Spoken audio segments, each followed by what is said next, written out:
For over 6 decades, Stevie Wonder has stood as one of the most gifted musicians to ever touch a piano.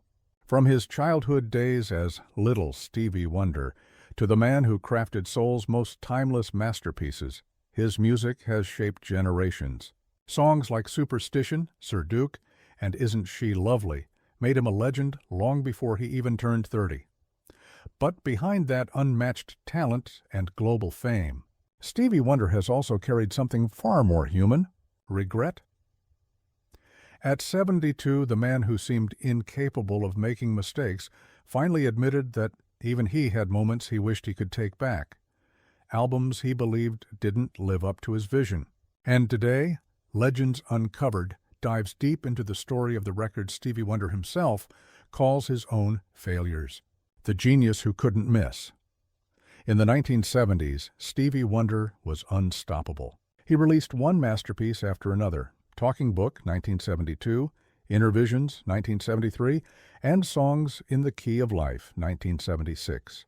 Each album not only dominated charts, but reshaped the sound of soul, funk, and R&B. Critics called him untouchable. Fans called him the voice of heaven. But Stevie saw himself differently. He saw a man constantly chasing perfection, a man who could hear sounds and emotions in his head that the rest of the world could barely imagine. That hunger for musical perfection would later turn into something much heavier: self-doubt, the first regret, Journey Through the Secret Life of Plants, 1979. After the world-changing success of Songs in the Key of Life, everyone expected another commercial blockbuster. But in 1979, Stevie took a completely different path, a soundtrack for a documentary about plants.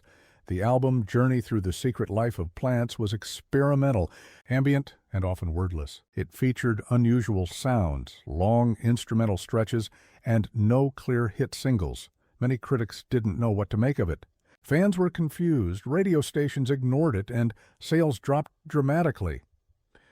Years later, Stevie admitted that while he loved the idea behind it, the execution didn't match his vision. He once said in an interview, "It was supposed to be spiritual and organic, but it came out cold. I think I went too far from people." It was his first taste of disappointment, a project he believed had heart, but not connection. The 1980s. Success and struggle. The 1980s brought new sounds, synthesizers, drum machines, and glossy pop production. For most artists, it was a challenge to adapt. But for Stevie Wonder, the challenge was deeper. He was still creating hits. "I Just Called to Say I Love You" top charts worldwide. But deep down, Stevie wasn't proud of it. In later years, he revealed that while the song won him an Oscar, it didn't represent his artistry. He said, "It was a song for a movie. It connected with people, but it wasn't me at my best." Behind the scenes, albums like Characters, 1987, and In Square Circle, 1985, sold millions, but left Stevie feeling artistically frustrated. He felt he was becoming part of an industry that cared more about numbers than the soul in the music. The 1990s, searching for meaning. By the 1990s, Stevie Wonder was seen as a living legend, but also as an artist out of time. Music had changed. New Jack Swing, hip-hop, and digital sounds ruled the airwaves. When he released Conversation Piece in 1995, critics expected a comeback. Instead, Stevie later called it one of his missed opportunities. He said, "I had things to say, but I couldn't find the right way to say them. Maybe I tried too hard." Even though songs like For Your Love had heart, the album didn't resonate with younger audiences, and that broke him more than he admitted. The honest reflection. In a rare moment of honesty, Stevie Wonder once told a journalist, "When you've had the best years anyone could dream of, you start to judge everything by that. And sometimes that's not fair.